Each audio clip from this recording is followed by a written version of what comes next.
Right, so good morning, good evening, good afternoon, and welcome back to Cannon Fodder, the channel for Arsenal fans all over this world. Welcome to the morning show, well, at least over here in my UK time. We're slightly late. I've had some problems with my Wi-Fi again, my laptop. Probably need to buy a new laptop. But we're joined by the new favourite on the channel. It's no longer me. You're making me blush. But anyway, we've got some more live news, and we're hoping that the original Godfather will be joining us sometime later. He might just make you an offer that you can't refuse. But we'll see you on the other side of this music intro.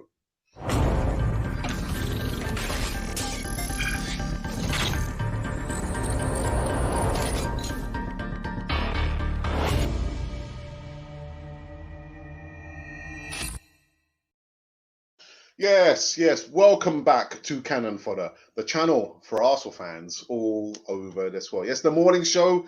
It's going to be a bit of a busy one today. Just telling this before in life. Got so many projects. I'm like an octopus. Yeah, hands, legs, and everything else. There, just trying to get everything else up and running and finalizing bits and pieces. But make sure you subscribe to Cannon Fodder TV. I said it's more like a community here rather than a podcast, and you're welcome as long as you keep within our guidelines. You know what they are. You've been warned. I might send the enforcer after you. Anyway, Des. Des, how are you this bright and breezy morning? I'm on top of the world. Arsenal won. I got up in time for this, so you know it's all positive. And it's gonna be another good one. It's gonna be another good one. Always is, man. Always is. And like I said, hopefully the original Godfather will be joining us sometime later before we wrap up this one. But yeah, like I said, we've got some live news that I want to go through and get Des's opinion on.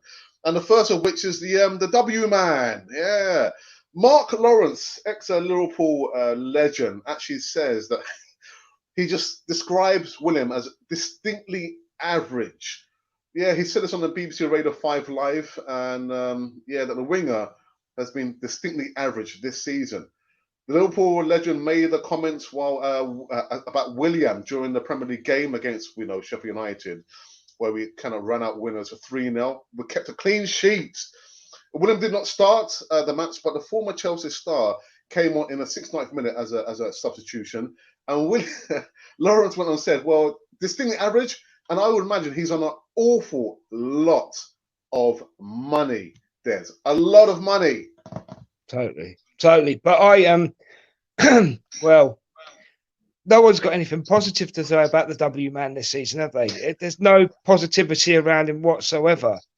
And to be honest, he doesn't deserve the time and effort. That's what I honestly think. And we say it all the time, but it's the truth. He's got to go in the summer. Yeah. But you know what, Des? Just kind of going slightly off track. We know that we bought Pepe for £72 million. Can you blame a player for that price tag? Can you blame Pepe? Because he hasn't really lit up this season. He's a very frustrating player. But just because we bought him for £72 million, can you blame the player if he's not living up to that price tag? In fairness, no, you can't, because it's not the player that sets the price. It's whoever was dealing at that time between the two clubs that sets the price. So no, you can't blame the player for that, but you can blame him for not living up to the price that he's quoted. And from what I know as well, and I could be wrong here, and if I am wrong, please correct me, most of Pepe's goals came from penalties, as far as I know. If anybody knows in the comments if I'm right or wrong, please let us know. But as far as I know, at Lille, most of Pepe's goals came from penalties. So, and let's be honest, why pay 72 million for a penalty taker when Arsenal don't even get penalties? I didn't think about that. Do you know what I mean? He can take penalties. Yeah, pay 72 million for him. Yeah, because we get 10 penalties a game. Do you know what I mean? It's just, I know I'm exaggerating there, but you know what I mean? It's ridiculous. But to go back to your original question, no, I don't think you can ever blame the the player for the price. You can blame the player partly for his wages, how much he wants. And I think this is where clubs go wrong. I think Arsenal should have a wage cap. So basically, let's just say everybody's on 100,000. If you don't like it, go somewhere else. Do you know what I mean? And then you're not going to get issues like the Oman and possibly what might happen with Auber in the future. And we're not selling player. We're not just giving players away because they're coming out of contract and all this sort of rubbish. You know. And if it was, so go on, Des. Sorry, go on. Sorry. Just one more point. Sorry, one more point. And if it was performance pay this season, they'd all be skint. they'd be taking out bank loans. So carry on, please. Carry on. No, what I was going to say is as well, even under Arsene Wenger's reign, he had that policy. Once the player reached the age of 30, you'd only receive like a 1-year extension. And so we probably wouldn't have seen Auber. We would not have seen Willian because they probably wouldn't have accepted that 1-year extension. Arsenal, they've got to get their house in order, Des. It's just a complete and utter. We're just giving money as if it's growing on trees. Totally right, my friend. Yeah. Self-sustaining. Give it up, eh? We'll have. You know what? We'll have solar panels on the blooming Emirates next. And blooming, But no. Going back to that point, yeah. Yes, Arsene Wenger would have offered the 1-year contract, and I totally agree with that. Actually, I've said that all along. But also, if Auber wasn't here, and if Willian wasn't here, Aziz would be played. Martinelli, Wenger would have played Aziz. Martinelli would have played. Wenger would have played Martinelli. We wouldn't have been going, Arteta, please play him, because Wenger would have done it. Because he was a budget man, wasn't he? End of the day, do you know what I mean? Why go pay? He wouldn't have paid £72 million for Pepe. He'd have got the scouts to look at him properly and go, right, do you think he's worth 72 million? And if you'd have passed Wenger a piece of paper with 72 million pound on it, I think he would have had a coronary. He would have had a heart attack. Do you know what I mean? As much as he was a great manager, but I agree with you, George Graham was the best ever manager, but there we go. As much as he was a great manager, he knew how to spend the money. Oh, man. It all comes down to the mighty pound, doesn't it, really? Yeah. Hey, Tel's coming in. Right, boys. Morning. Morning, Tel. Godfather. Morning, how are you? Okay, Godfather? Yeah, solid. Good. Yeah, good. As I say, Alex, we'll have solar panels on. We'll have people on pedal bikes, so the lights are working. Do you know what I mean? And get the hamsters going in their wheels faster. Just so we can save a couple of quid. Yeah.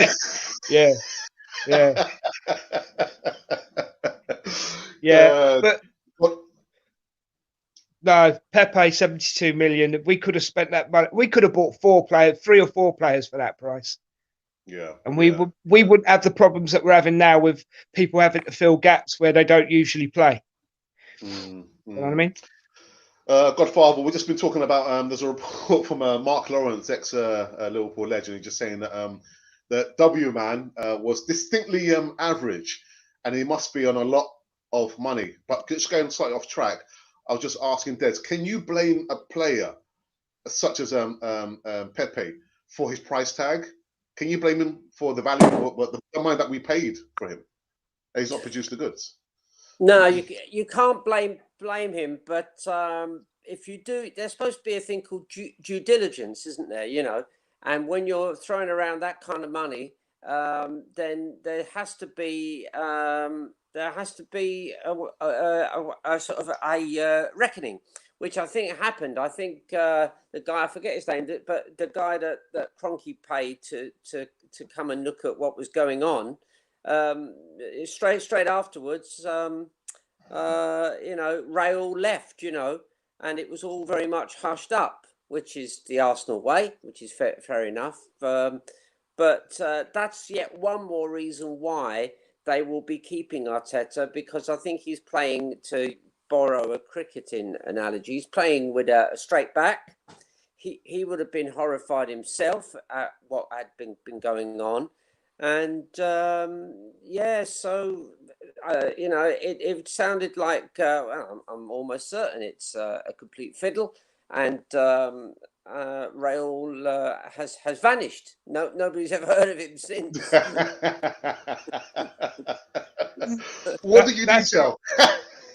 I'm a bit worried about that work they're doing on the A406. You know, that new flyover.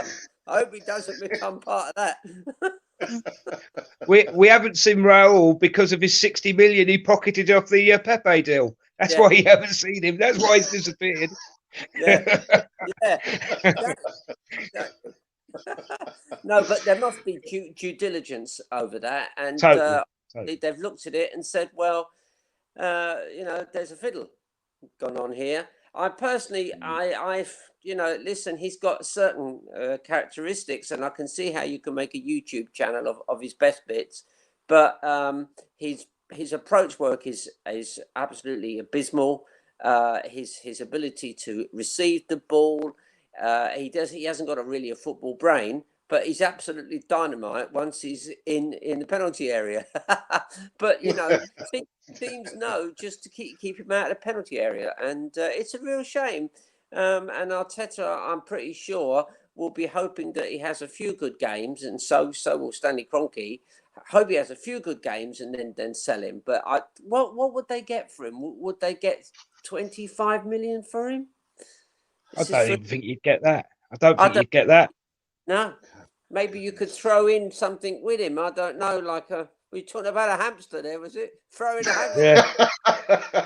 a pair of boots, Tell, or a kit, or maybe even just throw in Auber as well. Do the double bubble. Do a double bubble on. Yeah. Yeah. I mean, guys, can I just expand on this for a second with Auber? You know, when we were trying to get him to sign the thing, yeah. Someone went up to him and said, Auber, if you sign with us, we'll give you 150,000 a week. And he goes, no, I want 200,000 a week. And they went, no, we'll give you 150,000 a week. And he went, no, I want 200,000 a week. And then he went, oh, okay, we'll give you 350,000 a week just to get you to sign. That's how I can see that's how the negotiations went. Do you know what I mean? Yeah. So just because he wouldn't take 150,000, we've lost 150,000 because they just wanted him to sign. Do you know what I mean? It's crazy. Yeah. Crazy. Yeah. He's not worth a tenth of that at the moment. Yes, let me just tell you. Let me tell you, I wasn't one of those people literally baying for him to sign a thing. You know, no, players I come, wasn't. Players go. If he wasn't happy with the terms, I was happy with him to leave Arsenal. I wasn't saying, please sign the thing. And yeah, what's happened this season is like a shadow of his former self. A shadow of his former self. Sulking, yeah. He's got the flu now, allegedly. Yeah. Oh, crazy. Sorry. Yeah. All right. Second news segment we'll talk about is in regards to who am I going to talk about? I think we'll probably talk about the game. No, we spoke about that yesterday. Sorry, guys. We'll talk about Martinelli. Yeah, we'll talk about Martinelli. And what kind of found a little bit interesting about this post-game conference in regards to Mikel Arteta, he's telling the fan base, patience. You've got to have patience with Martinelli, please. You know, he was out for a long period of time with the injury, but we've got lots of 18 and 19-year-olds and 20-year-olds, but we need to be patient with this player. Now, what I found really interesting about this one, guys, is that he hasn't been so patient with Emerson Rowe and Saka. These guys, they have carried the first team throughout the whole season, and they've ended up being fatigued. They're tired, but he hasn't shown patience and understanding and man management with Saka. Saka might miss the game on Thursday. He's played too many games, Tel. Well, patience. You know what? Absolutely. I could see it coming. You could see it coming.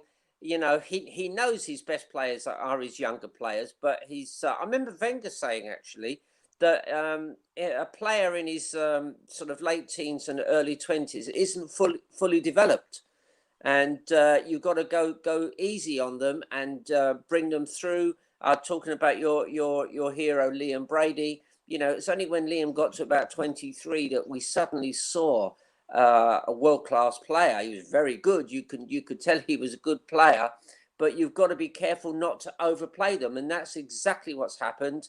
Tierney's come through to us with because he's such a forthright player, the way he throws everything into the game, he is going to pick up injuries, and he hasn't learned yet to be a little bit more circumspect in the way he plays. Of course, the opposite would be Willian. Willian doesn't put himself about at all, hence he doesn't get injured. So, yeah, I mean, when I look at Emile Smith-Rowe, he did play apparently as a winger in our youth setup as well as a number 10. So when he gets the ball wide on the left, he does have the pace to outstrip people. But again, you're asking a young fella who's not fully developed, what are they, 19, 20? You're asking them to play a man's game and to do it week after week. And, you know, it hasn't worked. That's why the players are breaking down. And if you look at a player like Xhaka always plays within his capabilities. Xhaka's got that kind of way. He knows how far he can push his body, whereas some young players don't, and they kind of press the accelerator pedal, and then suddenly Tierney's perfect example, Emile Smith-Rowe, and now Xhaka. So really, somebody in the Arsenal backroom team should be saying, we're pushing these guys too hard. And of course, then you've got the argy-bargy between Arteta wanting to play them and needing to play them, and yet the players continually breaking down. So there's a pattern there, and I do worry that I can see a little bit of panic coming into the way Arteta is getting these players to play, and it's a real shame because he's got a good personality in front of the camera, and he's got that side of it. He's nice and cool, but actually, I think he's like a duck. His feet are paddling like mad under the surface, and he's definitely overplaying some of the young players. There's your thoughts about, Arteta saying, we need to be patient with Martinelli, but on the other hand, he's not been patient with other players. Just like playing them relentlessly. You could say a lot about this. Patience only lasts so long, doesn't it? So, and he has played him now. But I just want to say something about last night's game. Martinelli's goal was a beautiful poacher's goal. And just it was lovely, as was said, lovely to see. Martinelli, bless him. To me, because I watched the after interview with Arteta, and someone asked him, "Are you going to play Martinelli on Thursday?" And all he came out with is, "You're putting pressure on me now." Why is that pressure? End of the day, you've got choices now. Use them. It's like he's focused on one thing. And I think he can only focus on one thing at a time. And it's wrong. These kids, you'll probably agree with this, right? These kids that are playing for us now, they're playing with a football maturity ahead of their years. Yeah. They're not just turning up on the pitch and tapping it about. They're trying to win the game. They've got a maturity that Arsenal fans should be proud of, because, as my name says, they're bringing it. And that, Arteta, do you know what? I think he should have cut his teeth somewhere else before he came to Arsenal. Now, whether that be a lower league or another Premier, or maybe, in fairness, one of the relegation teams, even though that would have been a hard job, that's where you learn the most, the quickest, I think, because you have to achieve, don't you, to stay up. So if he'd have cut his teeth on a lower league team or that, then come to Arsenal, I don't think he'd be having the issues that he's having. But because he's called Pep's number 2, he's got to live up to a standard that he's not quite reaching, I don't think. And it's a shame, because in the future, whether it's with Arsenal or another team, he'll be a great manager. I just don't think he's ready yet. And as much as I don't want him sacked, because I'm like you, Alex. I don't think managers should be sacked because they're new or anything like that. They should be given a chance. But in fairness, if you were to sack Arteta tomorrow, who would come in? Who would want to come in? Apart from me, you and Tell, Alex. Who else? Who else? You know, do you know what I mean? Who else would want to come in and take the Arsenal job at the moment? You know? And I've got to ask, is the number 10 position in Arsenal cursed? Because Odegaard's injured, ERS is injured, Saka, who could play number 10, has been injured. You know, I'm wondering if the Emirates has got a hoodoo on it, and you know. Well, anyway, yeah. Do you remember when we used to have a lot of injuries, and they relayed some of the training pitches at London Colney because they were a bit concerned that maybe the pitches weren't laid properly and were sort of too hard, and the players were picking up injuries through playing on hard pitches and so on. And they did go into it in great depth to try and figure out why we were getting injury after injury. I personally think he drives them very hard, which is fine.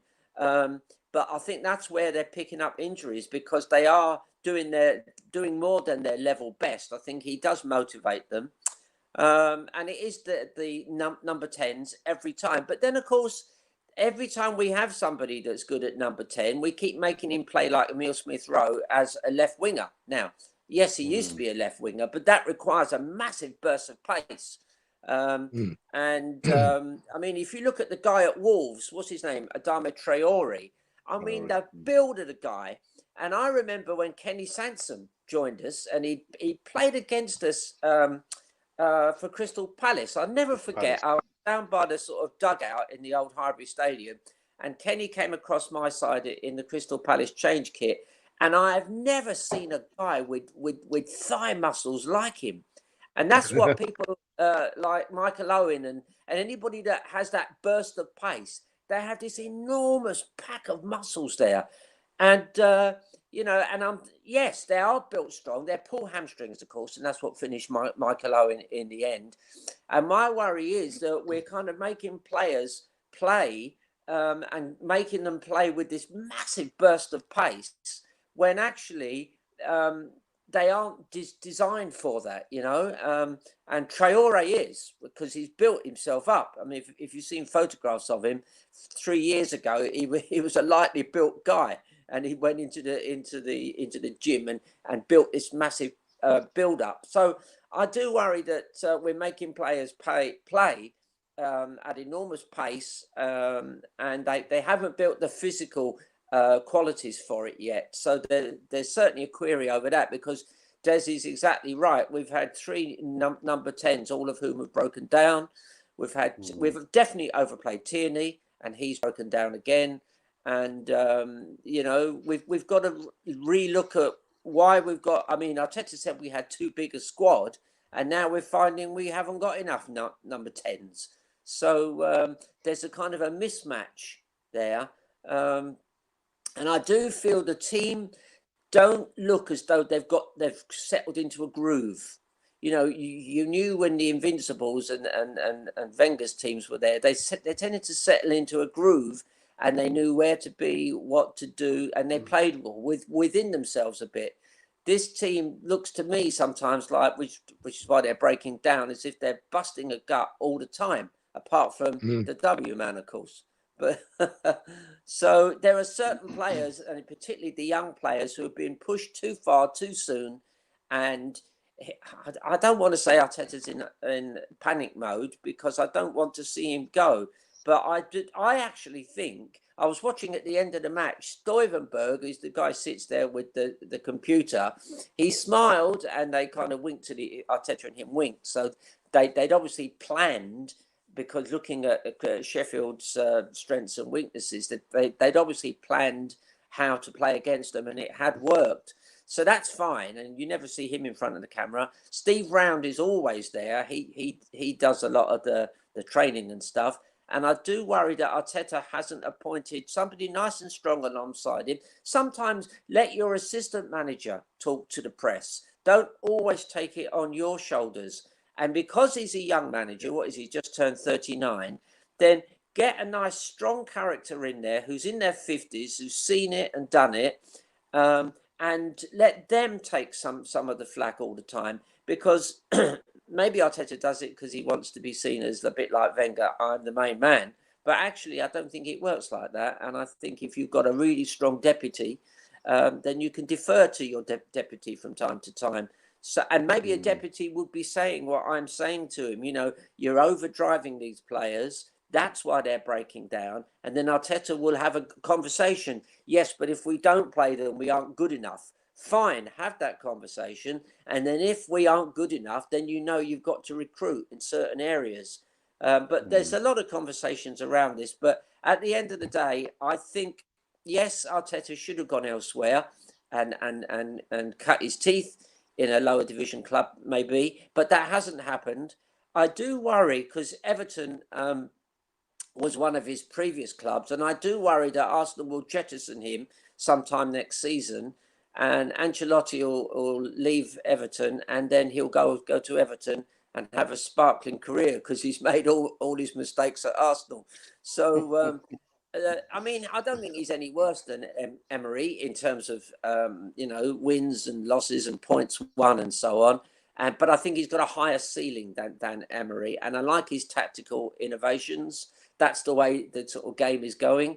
So I think we've got to, you know, bite the bullet here, leave him there, allow him another couple of transfer windows. He's made a few ricks, you know, and he knows he's made a rick with Willian, and he keeps trying to play him out of it. Well, I really don't think it's working, and it sounds like everybody in the game knows that. So he's got to do a make way if he's going to sell Oba, which I think he should do, because that's a bit like our Coutinho that they had at Liverpool. Oba could be our Coutinho. We could get big money for him, throw in Willian and a couple of others as sweeteners. I'm not quite sure that is a sweetener. But bittersweet. Bittersweet. Bittersweet. Bittersweet. Willian always plays with like a knitted brow. Do you ever see him? He's always got like a worry. Never he looks smiles. like a fella who's left the gas on at home and he's thinking, did I leave it on? I'm not sure. Yeah, yeah. Well, I wish he'd rush back home and check and let somebody else play.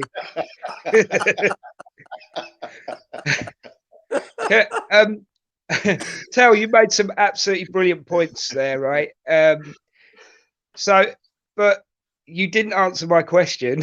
Sorry, but when I said if they got rid of Arteta tomorrow, who would come in? You haven't suggested anybody.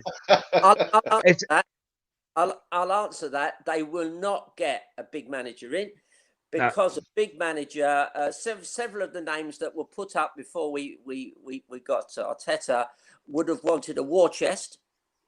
That's not forthcoming.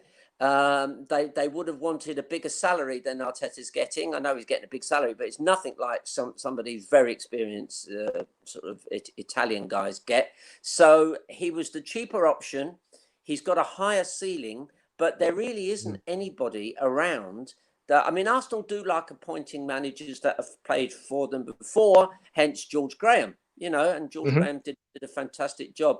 But I don't see anybody out there. Now, listen, there are whispers that David O'Leary might come in as a certain kind of a role in there to assist him, not technically assistant manager, but he'd come in there at some point. Now, maybe they sort of know each other well, and that might be in the offing. And certainly David O'Leary, although he was profligate with the money at Leeds United, they did get to a European Cup semi-final, and maybe he's good with people, and maybe he can take some of the stress off Arteta's shoulders. But that might be a way of getting somebody in to support him and help him that is committed to the cause. And I know David O'Leary does love Arsenal. I think I said earlier, I've got his daughter Kira on Twitter, and we passed a message or two to sort of David about friends we sort of both have and so on. And he might be the key that unlocks a few doors. You know, he's well known in the game. You got Niall Quinn, of course, who was Sunderland chairman as well. So you've got some ex-players around that are very experienced in dealing with contracts, experienced dealing with bringing in players. Because, as we just said, you know, Raul has caused all kinds of problems. So, just to answer your question, Des, I don't think there is somebody that Arsenal could get in at a reasonable price. There just isn't. There aren't people out there. These guys only stay, a bit like Mourinho. A lot of these guys, Ancelotti and so on, they don't stay more than 3 years at any one club. And they go in, they spend a load of money. They do well for a year or two because a new broom sweeps clean, of course, and then in the third year, fourth year, it all goes wrong, and they go off to Hawaii with a case full of money. So so I don't think there's anybody obvious on the horizon. I'm just trying to think through of any clubs that are coming through that have proved they've got great managers. I can't think of any manager that has taken my eye that I would think is a bit older. As you say, you probably need somebody a bit older and more experienced than Arteta is. But I can't think of anybody. I mean, everybody raved about the Sheffield United manager who's just been sacked. Wilder. Yeah, remember one of the guys who comes on here a lot, James Rowe, used to rave about him. And maybe he is good. Maybe he's just hit a sticky patch, you know. But it's very difficult to pull a top quality manager out of thin air without paying big money. And Arsenal will not pay money. What about Pochettino? Well, he'll charge big money, but he's turned around. Where he's at Paris Saint-Germain. PSG. PSG, yeah. I mean, he's turned them around. Oh my God, he's turned them around.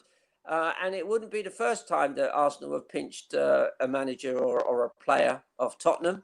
The great Herbert Chapman, of course, did play for Spurs. So if you go back over the years, you know, Jules Graham ended up manager at Spurs and so on. So, Pochettino, but Pochettino, because he's doing such a wonderful job, I'm sure PSG won't let him go. And then if he does go, these guys charge massive money. Stanley Kroenke's not going to be paid. All Stanley Kroenke wants, I hope, sorry to get back on the Stanley Kroenke thing, all he wants is for us to stay roughly where we are, pick up the odd FA Cup, may not ever happen again because you never know, but he just wants that European Super League, and there'll be no relegation, and it'll be like American football. You'll have your set teams. We'll be playing the Real Madrids and the Barcelonas, big money, big TV money. And that's what Stanley Kroenke's vision is. And that's why really Arsenal have hit, I think the technical word is stasis. We've hit this stasis where we're neither going backwards or forwards. We're just sort of, you know, around about 9th, 10th, you know, pick up the odd cup. And that's perfect for Mr. Stanley Enos Kroenke. And it's not what fans are used to. And but I would stick with Arteta. I don't see any other manager coming in and play and signing cheaply enough and being prepared to try and sell players in order to create a spending budget. Alex, can I make one more quick? Quick point? Go for this. Yeah. You said about Arteta needing a good second tell. I said this actually in the Easy Talk on Friday, that Arteta needed a strong second. But Alex made a very, very good counterpoint, and I want to see what you think, Tell. He said, and I quote, smiley face. He said, Arteta wouldn't listen to a second. Was that right? That's what you said, wasn't it? That's right. Yeah. Would you agree with that, or do you think he would actually take the advice, Tell? Well, funny you should say that. I've heard whispers that he's a bit single-minded. And once you get on his bad side, see, when people get into a position of power, and Alex and I have seen this with head teachers over the years, they go one of two ways.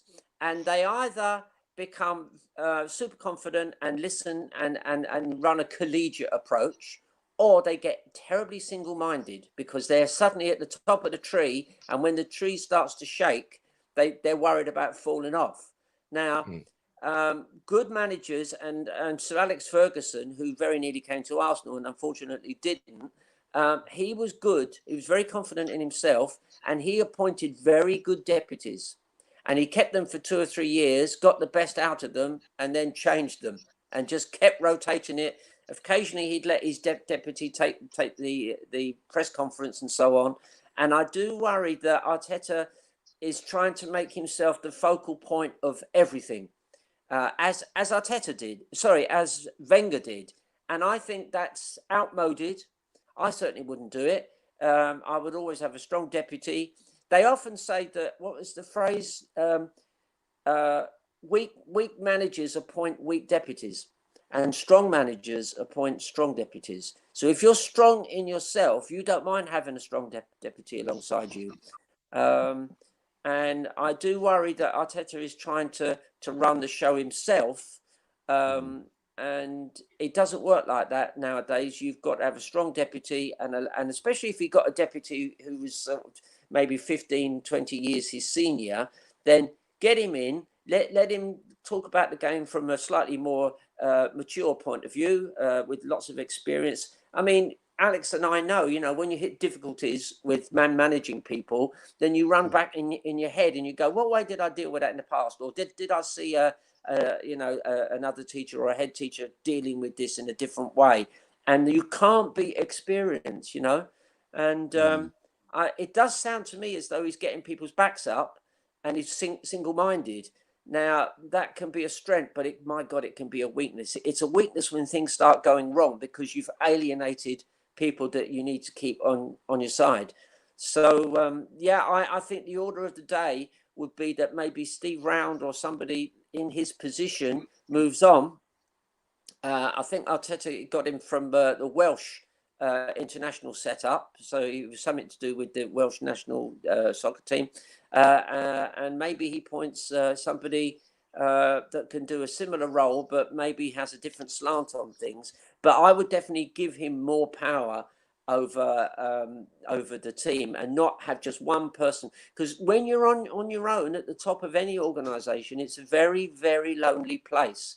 And if nobody's willing, if you're such a strong character that people aren't willing to give you their ideas in case they're slapped down, then you can go off on crazy tangents, So if he's upsetting people, and it sounds like he has upset Oba, I mean, it's probably not difficult to upset Oba because he's the man with the golden Lamborghini. Very difficult not to upset people like that. And then he comes back with a funny haircut, So I would rather the guy was concentrating on his Arsenal career, but because if you pay people massive money, we've seen it with other players, and I'm not going to mention the O word, but we've seen it before.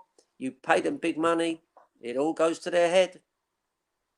But Tel and Des, I mean, how likely is that to happen? That we see a strong character that can back up and be by Arteta's side.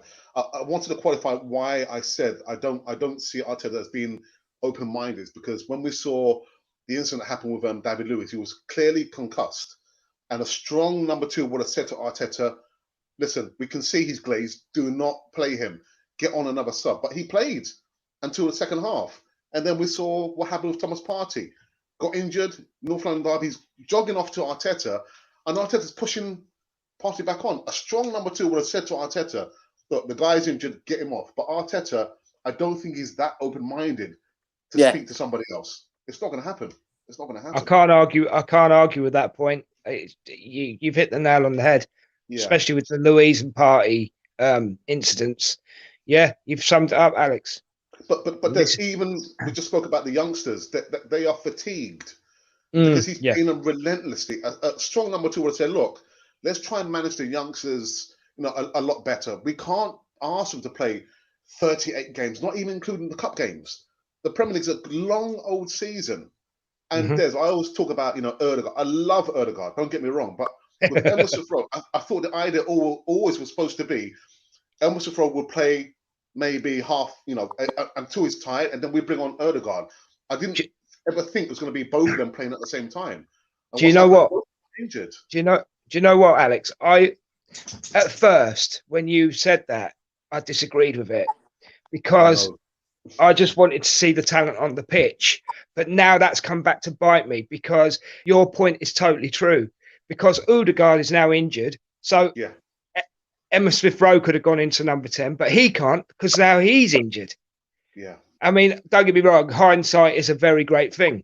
But yeah, I should have listened to you. But I got a little bit excited. I got a little bit excited. I'm going to be honest. I got a little bit excited. I thought it was just, do you know what part of it was for me? It was the potential of Emma Smith Rowe and Odegaard playing together that excited me. I didn't think of it. I didn't automatically think about, oh, what if one gets injured? You know? And I've since been on Cannon Fodder TV and looking at us more in depth, I can totally understand where you guys are coming from now when you make cases like you have done, i.e. the Odegaard, Emma Smith Rowe, because we are now in that total situation that you didn't want us to be in. So, you know, to be honest, guys, I'm looking at Arsenal in a totally different light now, in a more practical way, I suppose is the best way to put it. Yeah. And yes, I agree. my attitude has changed towards Arsenal in the respect of how we play players. Tell you what, and I think go on, Tom. A lot of those injuries were picked up on international duty. Now, Tierney played 3 games for Scotland, plus all the Arsenal games he was playing, and and then he got injured the first Arsenal game after that.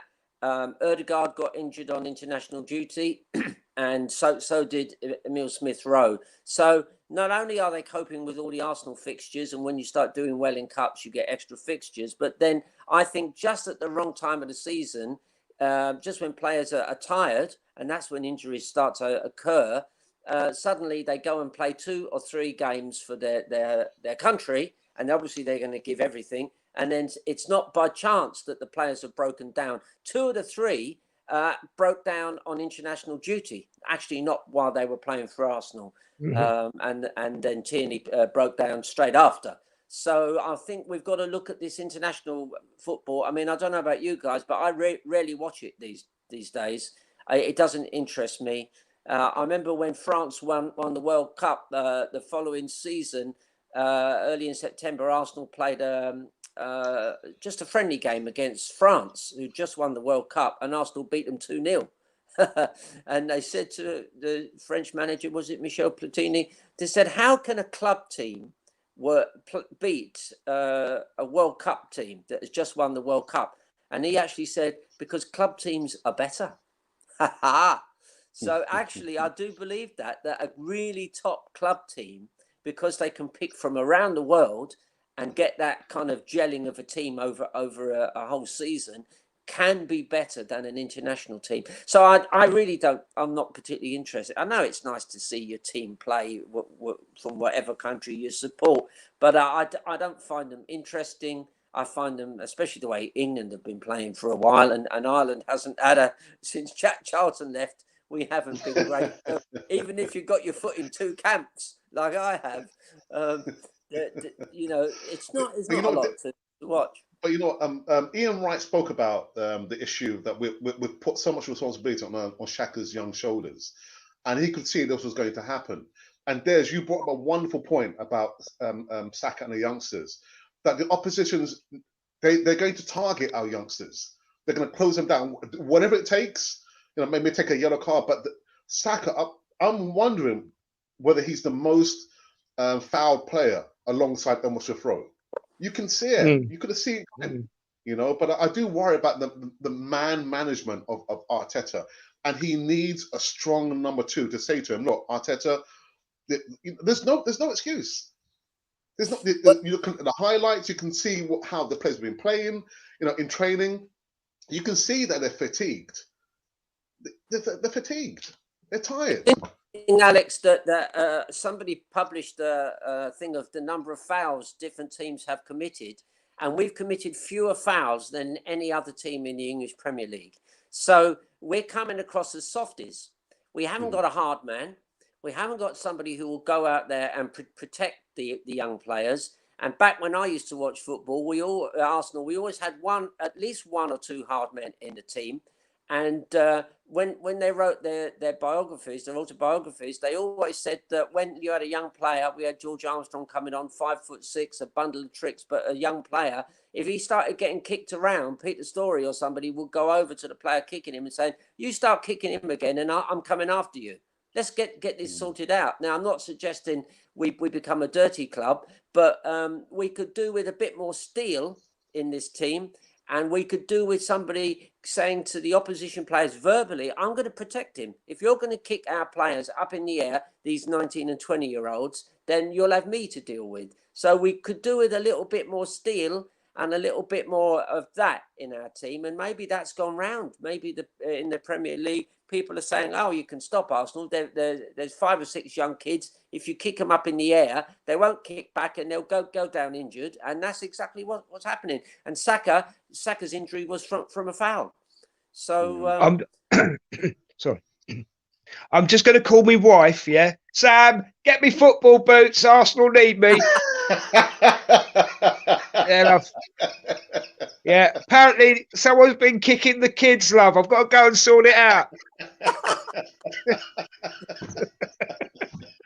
I can see your Arsenal top with Des bringing it on the back. The enforcer. Do you know what? I like the European. I like the French tops. I think it's Paris Saint-Germain where they have the names on the bottom as well. So I could have Des bringing it on the top and the enforcer on the bottom. Sponsored by LTEL and Cannon Fodder TV. LTEL and the gangsters. And the Gangster Brothers, yeah. PLC.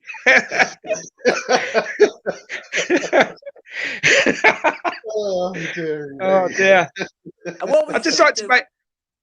Go on. What we do is, as you come on the pitch, me and the 2 gangster brothers should be flanking you, so that nobody goes near you. We've got yeah. Yeah, with your violin cases. Bring your violin cases with you. You know, I think that's it. Before I get my kit on, I think we should all get the D-Mob gangster suits. You know? Oh, could you imagine it? It'd be amazing. Half time, us 4 walk down the tunnel. You know what I mean? Oh, they've made a change. There's Brigadiers coming on. Wouldn't you love it if Arteta came out and said, "Lads, I'm buying a gangster. We're going to have to toughen up. I'm looking for a gangster." Oh, could you just imagine it walking out into Emirates and and just watching the fear of God in the other team. But there's the problem is no one would want to play us. They'd be so scared. I'll tell you what, the kids wouldn't get kicked. I'm telling you. Yeah. I'm telling you, mate.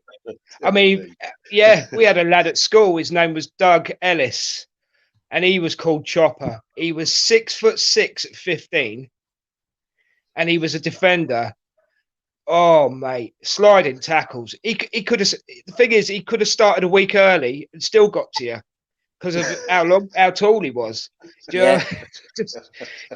yeah, I totally agree. Tel, we've got no metal, have we? We've got no steel players now, have we?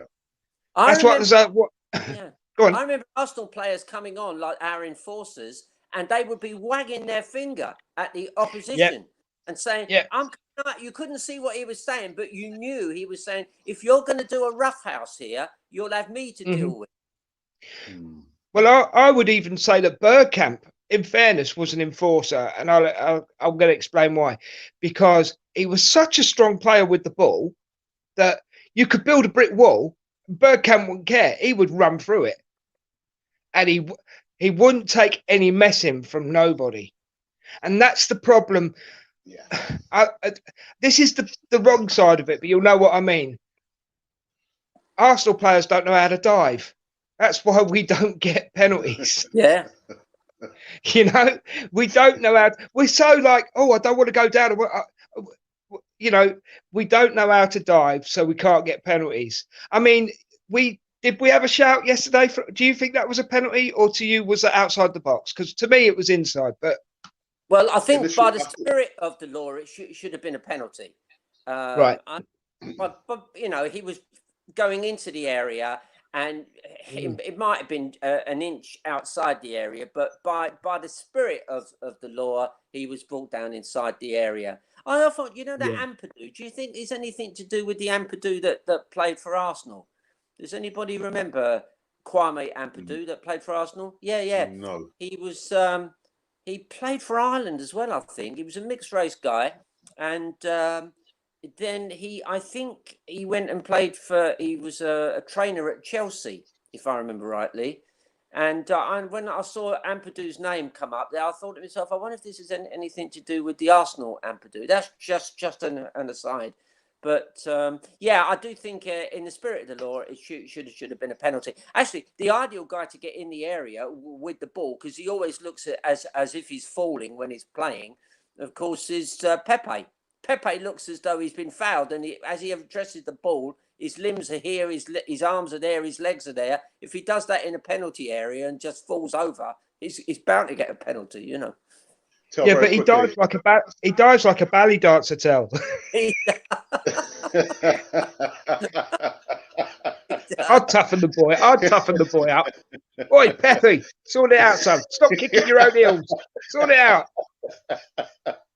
Very quickly, Tell, you're right. Kwame Ampadu, his son is Ethan Ampadu. It's his son. Yeah, I've just checked here. Yeah, that's interesting. Irish footballer. It's his son. Yeah. I'm a fountain of knowledge. You are. It's just someone's turned the tap off.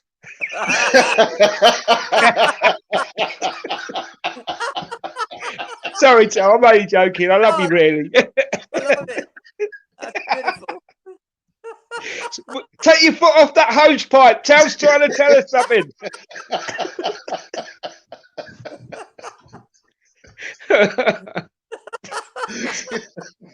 Oh, we bounce off each other here, guys. I'm loving this. I'm loving this. Des, you should be the repartee is brilliant. It is, mate. It is. It's brilliant. I love it. Let me go to live chat. Let me go to live chat, see who's joined us or who's actually just run off. Arsenal, Alex, morning. Great win, but Sheffield United are terrible. But you can only beat who's been put in front of you, you know.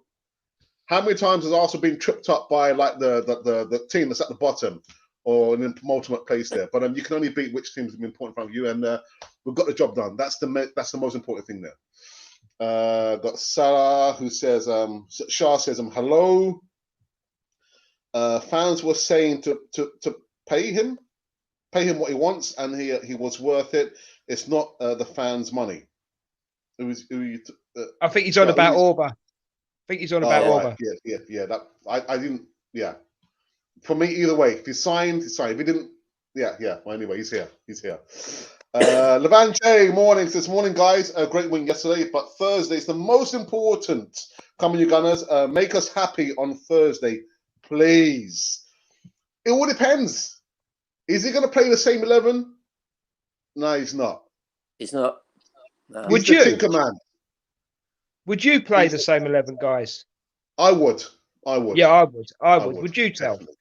Well, I might not play Chambers at right back. It depends whether I think they've got an aerial threat or not. I mean, they didn't have much of a threat at Arsenal at all, but I do think Cedric does. He does overlap well, and he's a decent right back. But of course, I mean, you know, when you look at Cedric and Chambers, neither of those are really Arsenal standard, you know, and I think Arteta must know this. You know, our best teams have always had real quality at fullback, and neither Chambers isn't really a fullback. When he played for Fulham on loan, he went into central midfield and did very, very well. But again, we've got a blind spot with Arteta. He doesn't want to play players that are fullbacks in midfield, which is why we've got people out on loan. You know, Ainsley Maitland-Niles wanted to be a CDM, and he's ended up having to do that for West Brom. So yeah, I would play basically the same team, and really, I think Arteta gave the game away. You know, after the last match against Slavia Prague, he said we've got to be more.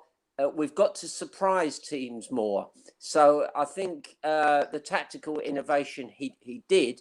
by having quite a different setup in the match against Sheffield United. I think that should have happened. That team we saw play yesterday should have been the team he played against Slavia Prague, so that you're making teams guess who's here, who's there, who am I supposed to be playing against. We've become a bit too easy to read as a team. So yes, he should be playing something like that and making the opposition guess. We did that in all our best years. I remember us going up to Old Trafford in one of the championship winning years, and we'd always played flat four at the back, and we suddenly played this 3-5-2 kind of setup. We brought in David O'Leary, I think it was, alongside Tony Adams and either Keown or Bold, and played three centre backs, and Arsenal won. So be tactically innovating, especially when teams think they've worked you out. So in the second leg of a game, when the other team think they know how you're going to play, throw a curveball in, and something that they aren't expecting. But tell the right back position, do you not think Cedric is more accomplished compared to Hector Bellerin? He's both-footed. He doesn't do foul throws. So Bellerin, when he tries to run forward, he runs in straight lines. He doesn't run round people. He tries to run through them. We used to have a bloke called John Devine like that, and he played right back for a while. And whenever he approached an opposition player, he didn't try and go left or right. He just ran straight through them. And if you watch Cedric, he doesn't deviate. He just keeps going. Even the goal that he set up in the cup final, he just kept running in a straight line until the ball broke free, and then it was played in for Ober to score his goal. So Cedric has got great skills going forward. And I would probably, if we're going to look at that side of the pitch, and if we're going to play Pepe, the famous thing we've all said about Pepe, when he played for Lille, he had players around him. He had players inside him, he had players outside him, and because he's not really a winger, and that's the bottom line, he's a bit like Mark Overmars was, but on the other side, he's really an inside forward, kind of winger come inside forward, and he's always so impressive once he's approaching that right-hand side of the area, because teams don't know whether he's going to go left or right or go forward.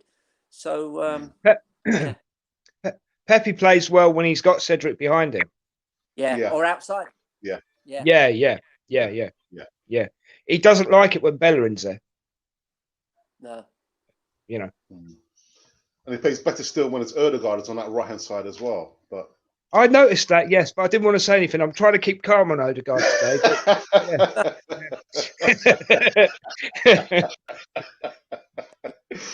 Shah says, why do we have to pay between 50 and 100 million for players and only get 5 to 20 million when we have to sell them?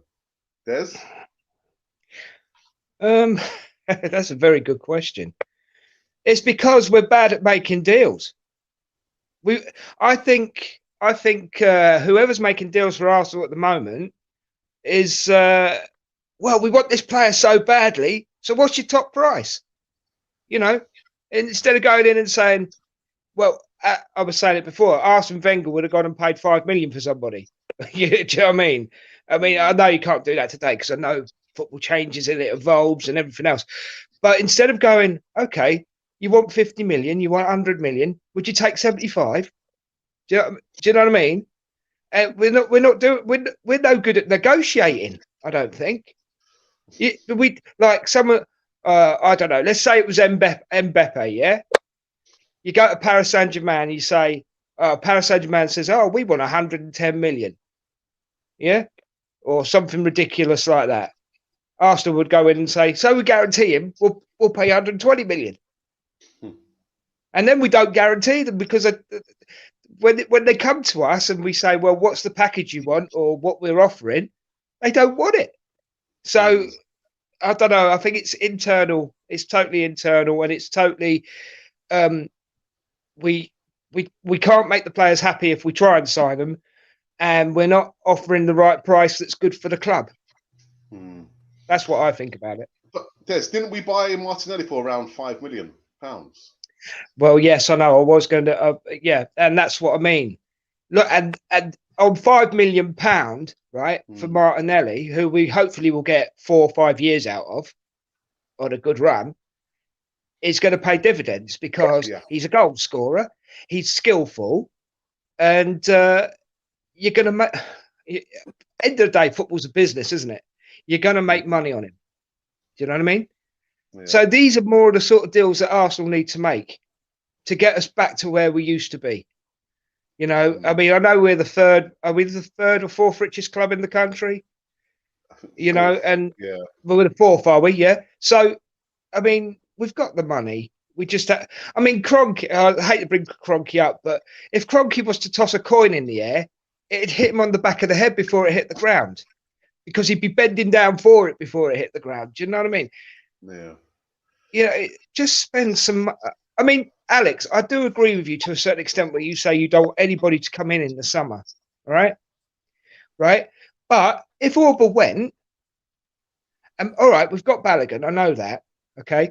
We've got Balogun. We might keep Laka. We've got Martinelli. Who would you have at Arsenal if you could buy one player? I'd like to ask the chat that as well. Who would you buy at Arsenal if you could have one player in any position, as well? I'll make it an open question. I would say, I mean, can you buy a captain? Is it possible to buy a captain? We need I think you can. I think you can. I do think you can buy a captain, but I think you can buy a captain, but you have to make them in the mold of your team. Do you know what I mean? So what I mean is, if you went and bought Tottenham's captain, I know we would never do that, but say if you bought Tottenham's captain, even though he's a captain, you'd still have to teach him the ways of captaining Arsenal so we could win, if that makes sense. Personally, I think maybe we need a lot of strengthening up in the midfield. I mean, we get run over so many times in the midfield, but I mean, the call now is to buy this. Is it plays for Brighton? Bissouma. Yeah. And he said so many times that he would love to come and play alongside Thomas Partey. But I'm just thinking we need a leader. Well, he's an Arsenal fan as well, isn't he? But would you make him captain? No. Nah. No. Tierney's got captain written all over him. And I've said it before, I'll say it again. And I was honestly keeping it on the low for Odegaard. But if we keep Odegaard, he's potential captain as well. Because if you've watched the open mic things, which I do find quite interesting, Tierney's always shouting at people, you know, how many chances do we need? I've heard him say that. And Odegaard is always going, Laka, go left, you know, communication. And I think that's what Arsenal lack as well.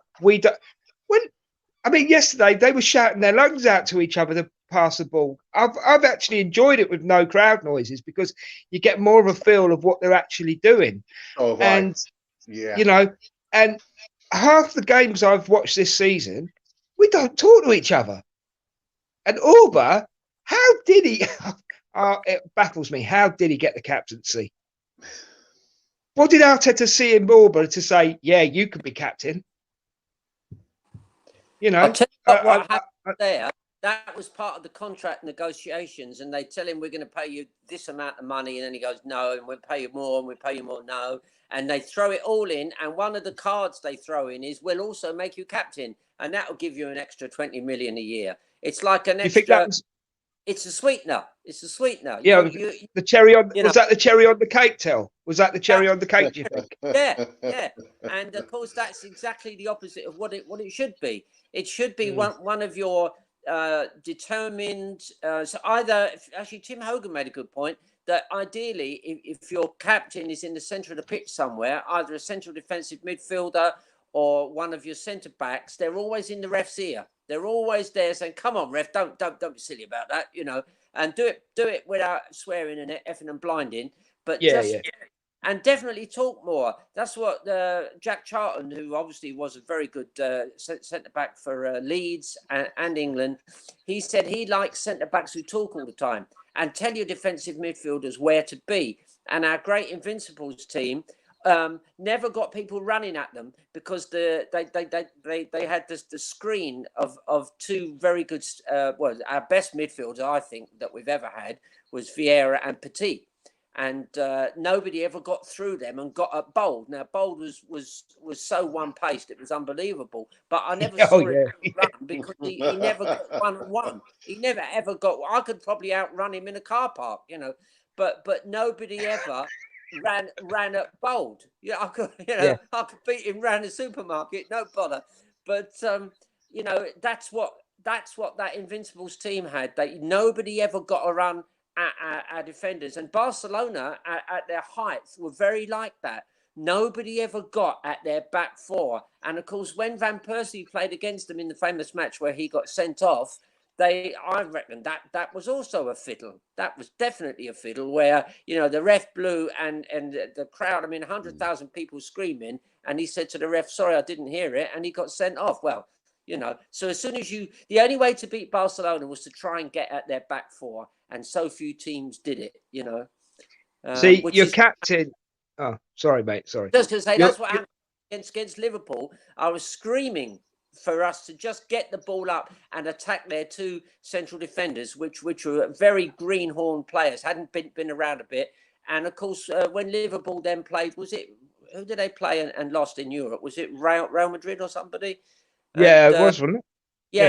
Yeah, it was. And what did Real Madrid do? They attacked the two centre backs. And we spent the whole match failing to get the ball up into a position where we could attack their two centre backs. Now, even if you keep lobbing the ball up there 100 times, sooner or later it's going to fall to an Arsenal forward. And they had two rookie centre backs. That was the obvious way to play them. And instead, can I just say this as well? I do worry that Arteta in the last few matches has, instead of having this business of running into space behind defenders, like in Slavia Prague, we're tending to do this slow build up, and the opponents go back into the defensive shape. And then a perfect example is the goal against Sheffield United, where we threaded the eye of a needle. We're all in what they call zone 14, and the ball's pinging about, and it was wonderful play, and we scored our first goal. But you're not going to do that all the time. And so often last season, when we played it quite differently, we made sure that Oba had plenty of green space to sort of run into and run at players. Well, why have we stopped that? And I must say, Partey is one of the guys who's guilty of that. He doesn't run with the ball quickly. Now, yes, he did. That goal that he set up for our third goal against Sheffield was perfect, where he made the ball do the work. And perfect, lovely. You had Lacazette running into space. But I do worry that we've decided that our play is going to be a very slow build-up. And that just, to me, creates boring football, because you've got the ticker-tacker going on. And I much prefer... Herbert Chapman once wrote that you can have the ball too much. And what Chapman meant was sometimes you need to let the opposition come onto you and hit them on the break. Be a counter-attacking team. And we've stopped doing that for some reason. Let me go back into the chat and finish this one up. Arsenal better bring it on Thursday, Mr. Des McLeod. They better, Levan, yeah? They will. I've got faith. Hopefully, fingers crossed, toes crossed. Ashton says, "I would still like to see Bergkamp return. It's not going to happen. Not anytime soon. He has worked with young players most of his coaching career, and was the coach of Ajax bunch that came through 2 years ago. Well, he said on a few occasions that he's got a young family. He's quite happy where he is. I don't think he'll come out and coach and maybe coach Arsenal, but you never know. You never know. Football. Fun fact: when Albert Spiceberg, the assistant, has his AirPods in during a match, he's actually catching up on what Alex is saying on the Cannon for the streams. Alex is listening to you. Yeah. Well, nobody listens to me. Nobody listens to me. It's true. You what? It's true. What'd you say? What did you say? What?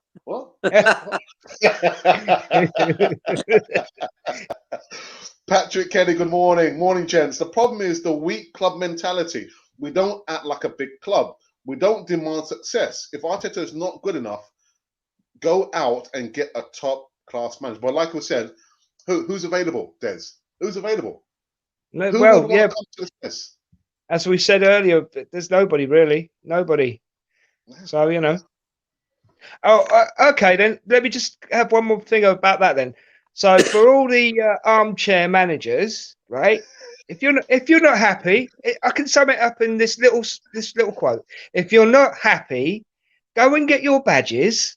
Go and train for your badges. Apply to Arsenal, and then do a better job. And then let's see how it goes. End of the day, Arteta is the manager. There's nothing we can do about it. The only thing we could do about it is what Newcastle did when Mike Ashley wouldn't spend money. Okay, I don't know if you guys know about this or heard about this, but it was an absolute uproar because he wouldn't spend any money. So 60% of the Newcastle fan base did not renew their season ticket. And I went for a couple of games that season. It was the season when they were in what they call the Fizzy Pop League. It was the Coca-Cola League. Okay. We didn't lose a game all season. Newcastle didn't lose a game. We either drew or won. Okay. And we came straight back up. So those fans missed out on a good season because they were trying to prove a point to Mike Ashley. And to their credit, it worked because the next season he spent money. Now, that is something Arsenal fans may think about. I don't know. But do you think Kroenke would react to that at all? No. You know? No, you don't think so, Tel? I think he would, Tel. What happened, I've often thought about that, Des. I think what will happen is there's so many people desperate to have a season ticket. Also, when you know, in the clement weather, you'll have lots of tourists. I've often been to matches and the person on my left or right is a tourist, so they just pick up tourist tickets. I think he'd still pack the stadium, and he wouldn't care anyway because the big money is no longer to be made, unfortunately, in footfall, i.e. the number of people in a stadium. That is not where that was the big mistake. When we moved from Highbury, it was like that if you got yourself into a bigger stadium, I think at the time we could get about 38,000 into Highbury, and they said, let's build a bigger stadium. Okay, they built a bigger stadium, but then football moved on. Television came in, paid big money, and suddenly the big money was in TV. And to be honest, it's sad to say, but the fans are there to create a background noise and to create the atmosphere, but they aren't really there to create money. I did the Arsenal tour a few seasons ago, and if you want to go to the really expensive seats at the time, and this was 7 or 8 years ago, they were 30,000 each per season, pounds, yeah, and you had to buy 2 seasons ahead, so that's 60,000, and most people go with a friend, so that's 120,000 straight away, and yes, you get a better view, and you get a top chef or you know, making you some free grub and stuff, and that's corporate.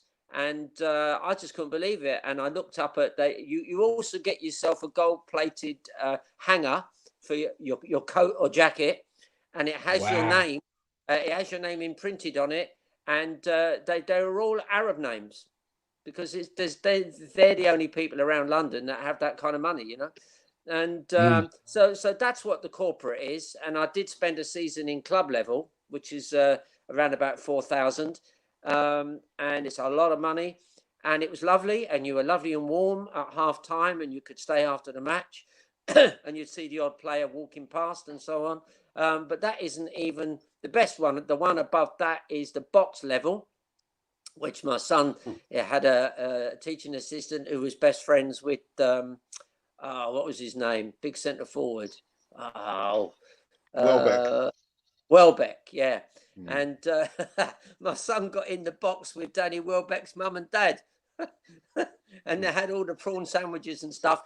Goodness knows what a box costs. I know that I was in the queuing up one day, and who was behind me? But Lacazette's dad.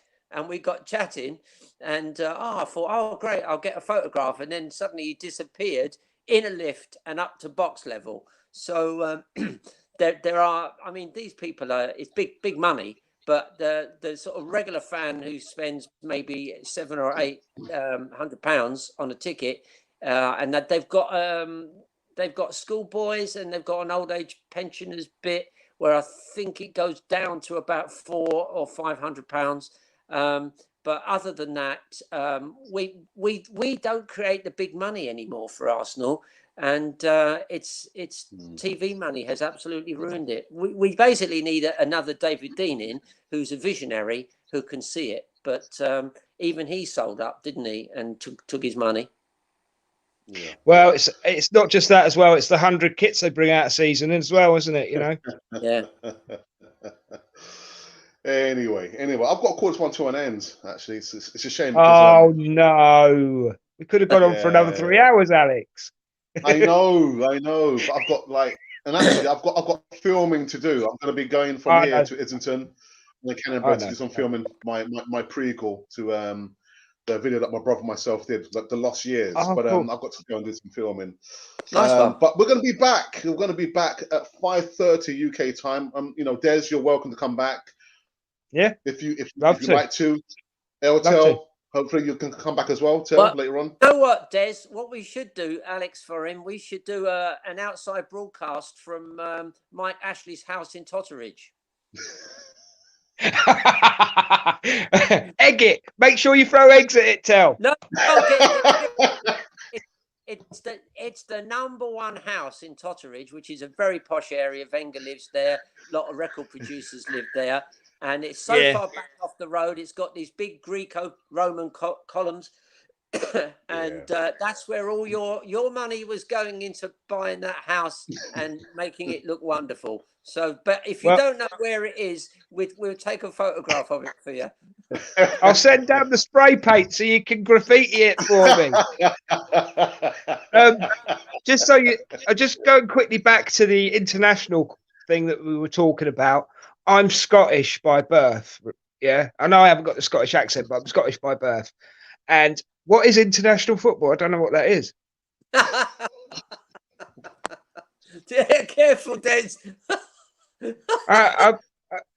What are these competitions that happen on a regular basis or something? I don't know. We can talk about that later on this evening. Okay, cool. Thank you for your time, guys. Oh, I've gone. Put my can back on. There we go. Thank you for the time. I appreciate it. We'll be back in 5 hours' time with Des, the original Godfather, and of course James Rowe, just talking about Arsenal. Oh, you guys, we can go for 4 more hours, but unfortunately I've got things I need to be doing. But guys, thank you for joining me on this particular one. Guys, if you kind of tuned for the first time, please make sure it's not the last time. Come and join this community by subscribing to Cannon Freud TV. Oh, Des, you're so funny. Oh, dear me. But if you've been wondering who or what you've been listening to, you've been listening to Cannon Fodder, the channel for Arsenal fans all over this world.